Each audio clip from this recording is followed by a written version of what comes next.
우리가 제일 많이 아마 듣는 자궁 질환 중에 하나라고 볼 수 있습니다.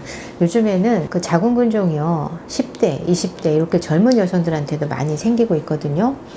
자궁근종이라고 하면 사실 양성 혹이기 때문에 일단 암과는 좀 다르니까 크게 걱정은 안 하셔도 됩니다.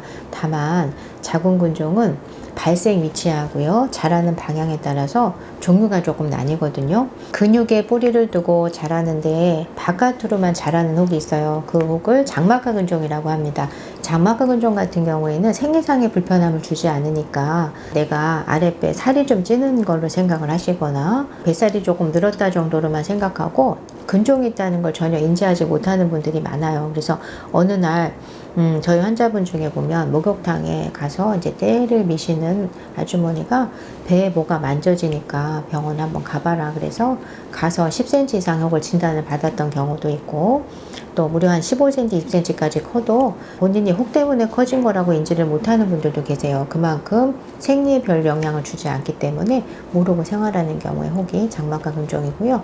이 장막하 근종은 사실 사이즈가 10cm 이상 넘어가면 사실 수술이 필요합니다.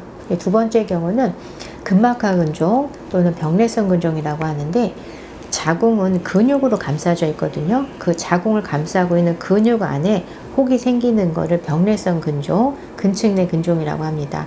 근데 이 근종의 특징은 보통 하나가 생기기도 하지만 다발성으로 여러 개가 생기는 특징들이 있어요. 보통 근종의 한 70% 정도가 이 병래성 근종에 해당이 된다고 보시면 되거든요. 그 위치에 따라서 개수에 따라서 생리통이 생기는 경우도 있고, 또 진행이 되면요 그 근층 안에 있는 근종이 커지면서 근육과 경계가 모호해지면 성근종이라는 병으로 이렇게 진행되는 경우도 있고 같이 발생이 되는 경우도 있습니다. 그래서 이 근층 내 근종 같은 경우는 개수는 많지만 상대적으로 이제 통증이 또 심한 경우도 있고 또 그렇지 않은 경우들도 있고, 또 출혈이 있는 분들도 있고 또 그렇지 않은 경우들도 있고 해서 보통 통증과 이제 뭐 생리 시 출혈 또는 이 어떤 그 경중에 따라서 사실은 이제 수술을 결정을 하기도 하고 또 치료를 통해서 유지를 도와드리는 경우도 있습니다.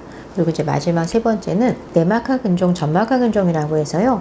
이 혹이 사실은 임신에 문제를 줄 수 있는 혹이다라고 볼 수가 있거든요. 자궁 내막은 자궁의 제일 안쪽에 위치를 하고 있고요. 혈관이 많이 분포가 되어 있습니다.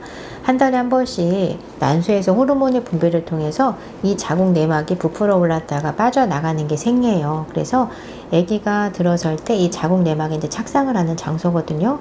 그 착상을 해야 되는 이 자궁 내막에 생긴 혹을 내막하 근종 또는 점막하 근종이라고 해서, 이렇게 되면은 사실은 임신을 할 때 태아가 자리를 잡지 못할 가능성이 많습니다. 그리고 위치가 내막에 있게 되면 혈관이 많은 곳이기 때문에 출혈이 많이 생길 수가 있고요. 그래서 내막하 근종은 사이즈가 작더라도 방치하지 마시고요.